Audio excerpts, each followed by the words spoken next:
Welcome to the Reconnecting Roots Behind the Music podcast. My name is Mandy McCauley, your friendly neighborhood music supervisor.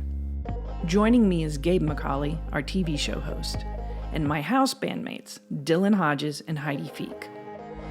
Together we have conversations about the history and stories behind the songs we feature on our television show and Reconnecting Roots music albums, which you can find anywhere you can find an internet. Please enjoy. Welcome to the Reconnecting Roots podcast, Behind the Music.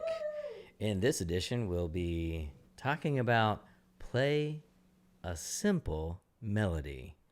This comes from our recording industry episode where we learned about the recording industry and how art, once it's able to be captured on a device and packaged and sold, what that does to art and how it has changed, how we developed a system for about 100 years to figure out how do you put something on something and then get it to someone. And then the digital age comes along and just whoop, flips it all on its head. All of the 100 years worth of effort goes away in about 10.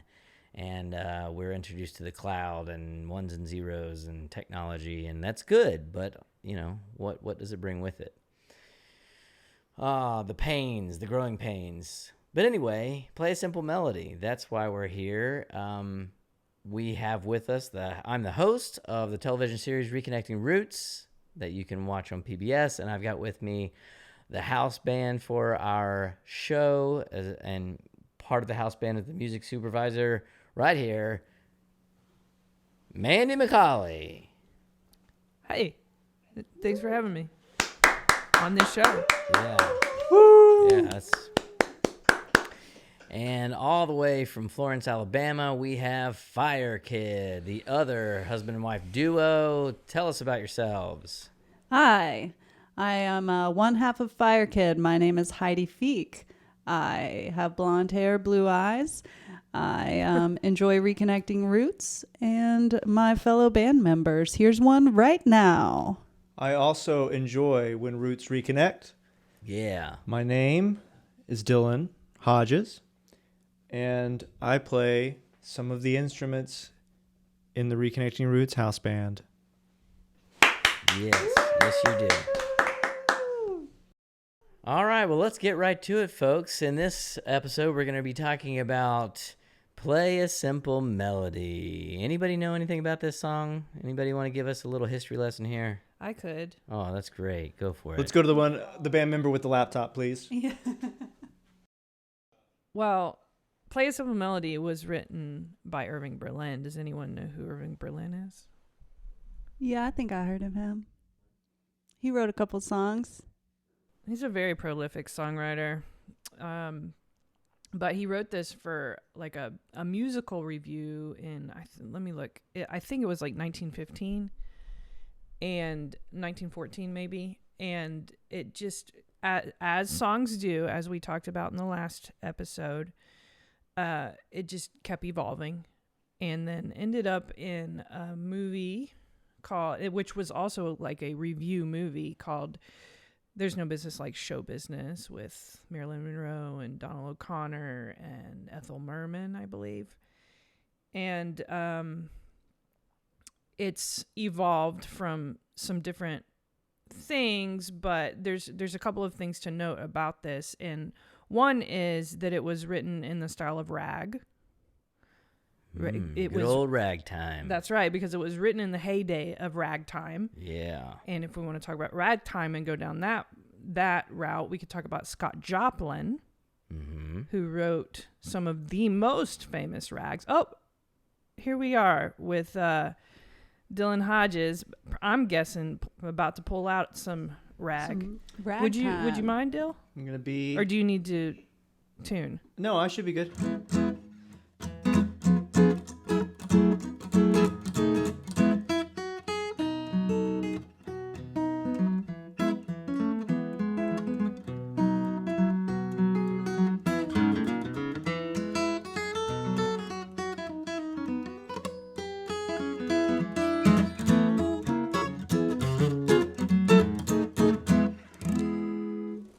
There you have it. That's what I'm That's- talking about. Boy. That was Beaumont Rag, which is more in the Texas style of I ragtime. wanna listen to rag. That's from Play a Simple Melody, by the way. All right. Well, anything else about Irving, old Irving? We could go all day about Irving, and We really could. We won't. he's but pretty we much could. written the Great American Songbook. But let's just talk about this song today, Yes. and then what we did with it Mm-hmm. later, Mm-hmm. shall we? But one other thing to note about Play a Simple Melody in its original form is that it is one of the few examples of counter melodies within popular music. Oh, so it like blew people's minds. I'm guessing. Yeah.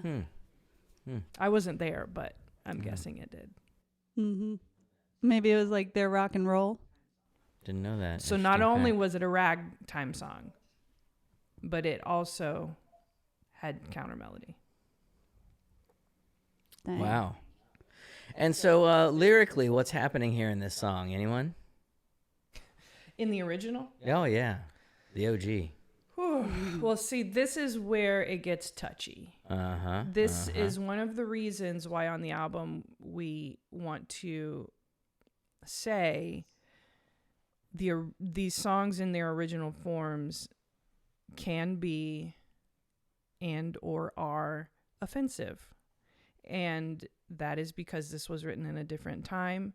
And I'm guessing when Irving Berlin wrote it, he probably was trying to uplift the African American community, but now it just is offensive. Yeah. What can you address it directly? I don't even know what the original lyric is. Let me look up the original lyrics so I can get it right, but I don't know if I should. Well, but But it is on the It's album. okay. No, I think it's fine to do that. I mean, I like having this discussion rather briefly, especially now before we get into all it, because you guys have run into this a lot. I mean, Yeah, I was gonna quite say this is just about every other song that Yes. you would find that's available in public domain just doesn't quite sit well with culture today, because whether it was, explicitly racist or whether it was just, even just Implicitly offensive racist. to, women or whatever that might be. It's something you guys have had to deal with a lot, which has been a real challenge to figure out how to do that well. And I think the other thing that I hope we have in mind is this idea of like cultural consciousness and trying to at least give some amount of grace to these individuals that were writing in a time and place where it just wasn't something on the radar of society in the same way that it is today. And so whether it was innately, because a lot of this stuff it's not inherently evil.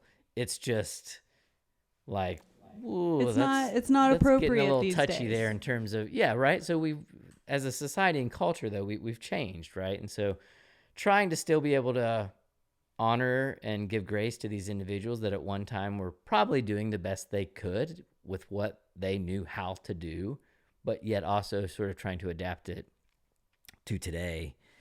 Yeah, and I think also to be able to separate an artist from their art Yep, is for sure. something that some people are better at doing or care more about doing than others. For Yep. me personally, I try to separate people from their art because we are all obviously just humans, hopefully doing the best that we can. But on top of that, it's way easier to do that if the artist is no longer alive. If it's somebody that, if I'm going to the theater to see the Woody Allen movie, I know Woody Allen's going to get my money. You know what I mean? But if we're recording a song that had some line in it that I definitely don't feel comfortable singing and I don't think anybody wants to hear, I feel like it's okay to rewrite it and make it something that's better and more palatable. Yes, Dilly? Can I say something about statues? I think Please. the difference is, Here we go. I think it's worthwhile to note that there's these conversations that happen about statues and whether they should be left up, torn down, whether they represent history, whether there's some sort of like idol. But to me, it gets sort of wrapped up in this cancel culture thing. But I would like to make a distinction that statues, unless they are a specific kind of statues, are not art. It's a very different thing. So we have these statues of like Civil War, soldiers or generals or famous figures. And to me, it's very different from looking back at a piece of art like an Irving Berlin song with a questionable lyric and wrestling with it. It's just it's not a monument in the same kind of way. So does that make sense? Yeah, we definitely take all of those parts out and replace them. Yeah. What we try to do is take songs that are part of our American fabric and rethink them for the hearts and minds and ears of today. Yeah, and I think too, as you're saying, Dillon, a monument is usually for a specific thing and it's denoting a specific idea or value, whereas a lot of times these songs, the heart behind the songs oftentimes was still really great, or it was just entertainment purely, but there would be a specific lyric or word that was just not sort of culturally acceptable today, right? And so there's to be able to replace those types of things, or to sort of say like, okay, well, how would if Irving Berlin had the opportunity to rewrite this song today, what would it sound like, right? Or how would it differ, or would it, right? And I guess we'll never know. But let's dig into those lyrics a little bit. Well, bringing back the idea of the counter melody, it's two people with two ideas singing. One person is singing, I want to hear the music that my mom used to play, and then another person saying, well, I want to hear that snappy stuff. And that's where we get into the lyric of, and I'll just go ahead and read it. I don't care for long-haired musicians with their classy melodies. They have lots of highbrow ambitions, but their music doesn't please. Give me something snappy and popular, the kind that darkies play. Lots of rhythm, and I go with them. That's why I say. And that's where they come into the counter melody, and somebody's singing, won't you play a simple melody? And then the other person is saying, musical demon, set your honey a dream, and won't you play me some rag? Like that. Mm-hmm. Let's address it. That's interesting. Yeah, it is interesting because it's not actually, it's a compliment. Well, he's meaning it that way. Well, I would just like to say that the music that I have a special attachment to is Dave Macon, and like pre-country, even pre-bluegrass, like 1920s, like I said, pre-country music. And there's just the N-word all over the place by white people saying it. And it comes from a minstrel show era. Mm-hmm. And it comes from the vaudeville play, which was obviously caricatures of black music. And so while I'm seeing it's like meant to be a compliment, it's also a nod to the vaudeville blackface minstrel show heritage of American music, which wasn't even any. It was mostly white people just putting blackface on to basically make fun of a different culture. So while at the time, in his eyes, he may have been seeing, I mean, I'm not speaking for him. He, it's racist here or there. It doesn't matter. But at the time, he might have not meant it in a terrible way. But we see that lyric, and there's no way ever that I would sing that, not just because people would get upset, but because that would upset me to hear. And so It's not even the word for me as much as it is the reference to the Well, Yeah, and the vaudeville other whole minstrel show. complicated piece within this, which we won't get into just because we don't have time, but like, cultural appropriation does play a part in this, which is, basically sort of categorizing or compartmentalizing an entire style or genre of music and liking it and saying, yeah, I want some more of that. Like there's something special about that. It's not highbrow. It's like it's soulful, or it's simple and it's got a beat. It's it's something I relate to, that the younger generation is all about. And there happens to be a particular race of people that are developing that music and sort of grabbing it, using it for themselves, and then selling it, right? To some extent. That's probably far more complicated.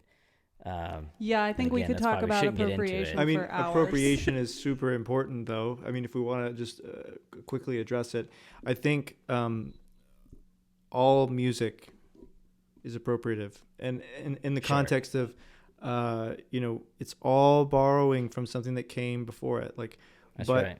I don't want to say that it's universally okay, because it's obviously not. So I think the difference is if it's culturally appropriating, where it's stealing, and maybe to make a distinction between derivative work, where you're drawing from a piece that came before you, and then appropriation, which is sort of derogatory or obscene. And also, I would add that there's, I think, a fine line between appropriation and appreciation.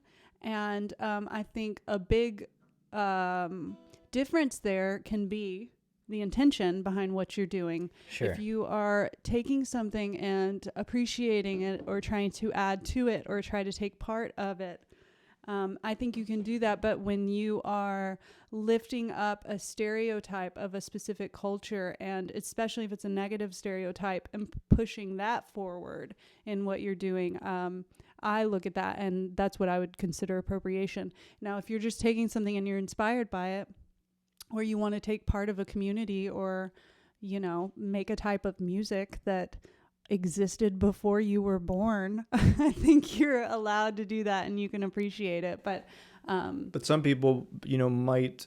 This is the era that we live in. Is that, and I'm not saying it's a bad thing, but we're just having conversations about this, and we're trying to find where the line is. And for me, in my background in folk music, that's what folk music is.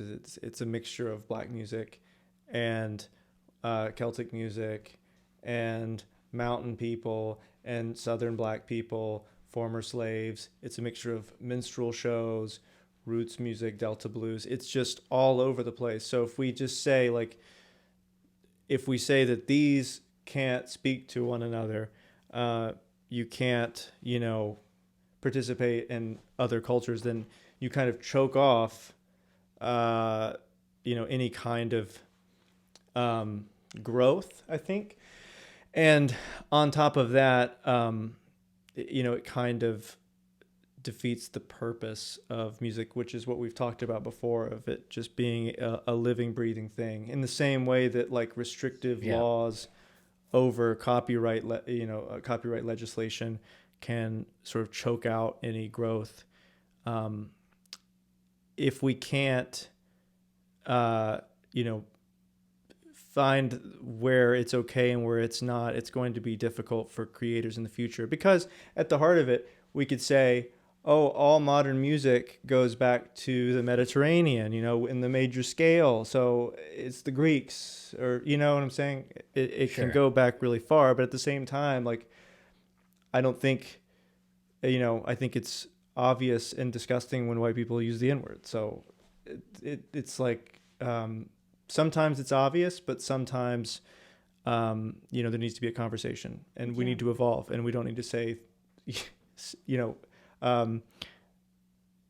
these Irving Berlin lyrics. We need to remove them, Yeah, and we also, for this song, bringing it back to our version of Play a Simple Melody, whereas that was two people talking to one another, our song is really coming from one perspective. And I think when I was thinking about it lyrically, I was kind of imagining what, when Dillon was signed to a large label, the kinds of songs and things that they wanted.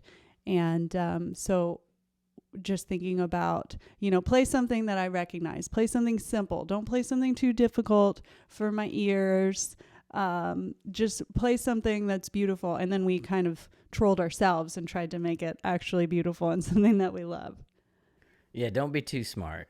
Don't make this too good, guys. Sorry, I was trying to say, well, let's hold off on talking about our version for just a minute more, so we can play the old version. Yeah, let's hear the He was old. just time. holding up a finger at me. The old rag. No, I'm sorry. I was like, oh, hold. I was trying to say hold off, but I don't know sign language. Heidi knows a little bit more sign language than I do.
long-haired musicians with the classy melodies.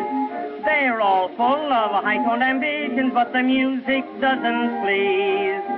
Give me something snappy and popular, the kind that darkies play. Lots of rhythm and I go with them, and that's why I say, oh, you musical demon, set your honey and dream, and won't you play me some rags? Just change that classical nag to some sweet, beautiful drag. If you will play from a copy of a tune that is choppy, you'll get all my applause. And that is simply because I want to listen to rags. Mama Sauce works with people around the world to bring their print projects to life. They believe print still matters. They specialize in equipment like letter presses, screen print press, and hot foil presses. They can also handle just about any other specialty finishing on their antique production equipment. That's why we chose Mama Sauce to print our vinyl jackets. And they look hot. You know, like hot sauce. Check out mamas-sauce.com for your print project. That's mamas-sauce.com. Play a simple melody. Elsie Baker, but was going by her stage name Edna Brown for some reason. Good old Edna. And Billy Murray. Edna was a cooler name for sure. Yeah. The male voice in that. That was kind of nice, the back and forth there, you know? The counter melody? Counter melody is very nice. That dude was spitting in the middle. He's like, I don't want any of that other long hair stuff. This is like Busta Rhymes coming in. Sorry. I don't know why specifically long hair. Yeah. And like, what long-haired music was being made in 1917, bro? I don't know what he's talking about, because it's not the hippies. No, and I don't know culturally post-World War I what was going on. You know, I don't know. Why are people so obsessed with other people's hair? Well, I think that's all they had back then, because they couldn't be like... There's a whole musical made about it. They didn't have something else to complain about? Right. So that was that, right? So you found this song, and why did you think that this song would be appropriate for our episode about the recording industry? I think it's kind of what Heidi was saying a minute ago, where it embodied our experience in the music industry. At least in that we felt like the demands of pop music was to simplify and lowest common denominator. And so in an episode that is focused on music technology and the recording industry, it seemed to just beautifully embody the sort of meta narrative of the industry. It's sort of the maybe even the unsaid drive of the industry to commoditize art. Mm-hmm. Yeah. But it's interesting because, in that particular time, that probably was very progressive. And that was probably, something he was saying that I want to actually simplify it because there's a need for it and there's an audience demand for it. And sort of in contrast to that, we've maybe taken that to an extreme. It feels like that's kind of what you guys are alluding to. Well, one thing I do want to say is I think there was a juxtaposition, if you will, that Irving Berlin was doing in that he was making the song more complicated on purpose, but with the message of I want this, but I also want that, which is also something very much what we want in our what we complain about still in our art is I need it to be this, I need it to be beautiful, I need it to be complicated, but then again we have 900 Avengers movies.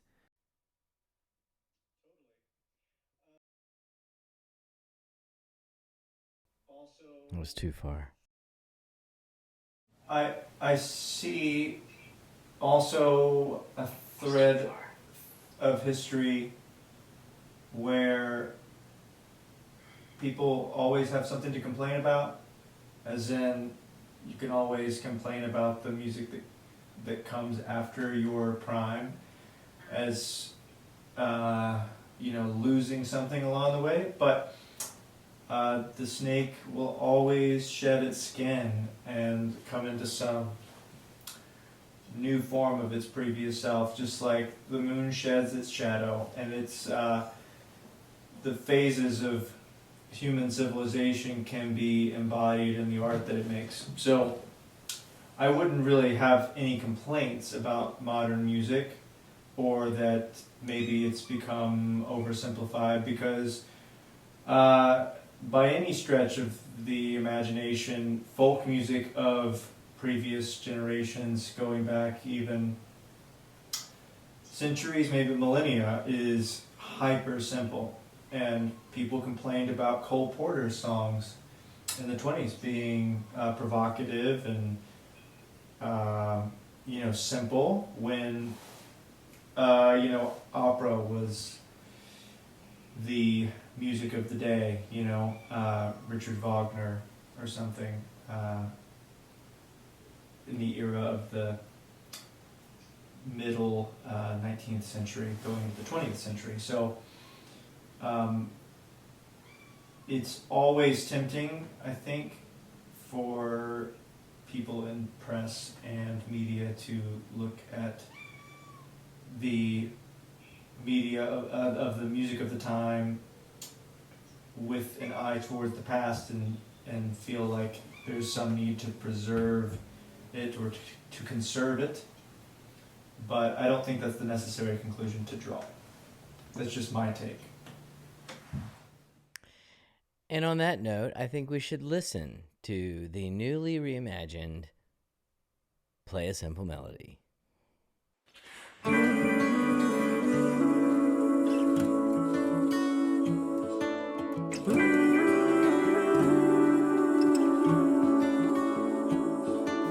Play a simple melody, like the sirens at sea.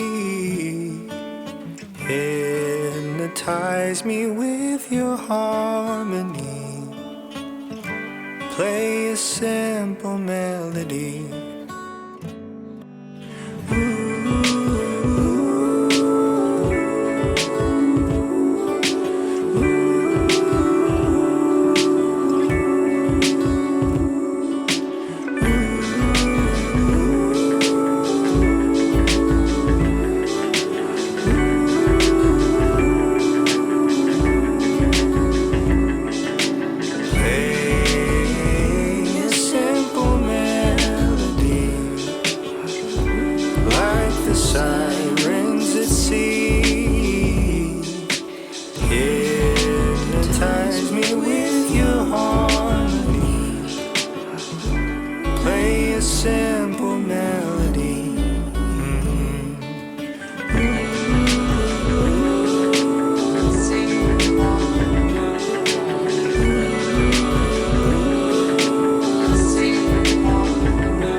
play a simple melody.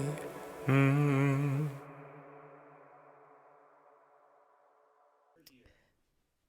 All right, so that's different. You know, I hear it, but I don't. Early on, Dillon put in computerized vocals that he tuned, and much like some Radiohead-esque situations. But as we progressed along in the production, we started fading those down more. But what I loved about it was how, I mean, not to get all deep about it or anything, but how we start with his voice, a human voice, and then we end up overpowered with a computerized voice. It's still in there, and it's the counter melody to his. Yep. But you can still hear it. I think it's a little tiny commentary on music technology and the direction the music is taking. I don't pass any judgment, like I said earlier, on the way music is going, but it's just how I see it. Why, Dillon, did you decide, you guys are kind of taking turns in like which songs, you would lead with vocally? How did this one end up on your plate? It might be, sometimes it's as simple as I often A melody. No. I often sing the scratch vocals for the songs just to get the idea down when we're in the studio, because I'm at the desk and I have the microphone. And oftentimes I sense that sometimes we just like the way it sounds with me singing it. So I think that's, in this case, I think that's why. Yeah, a lot of times Mandy and I really have a hard time not just having Dillon sing them all, because we just think he sounds so good. And so it's hard to not just have him sing everything. But we definitely try to split it up equally. But I swear every time Mandy and I are like, well, Dillon could sing this.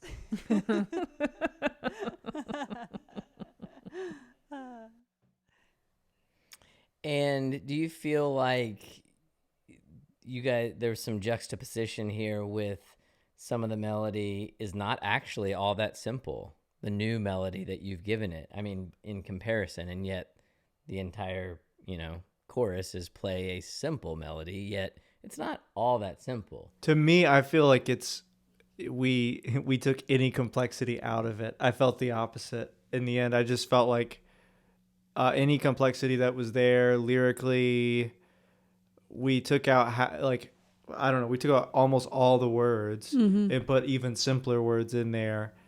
It's really just one verse, and then the melody is even simpler in that we just go ooh, ooh.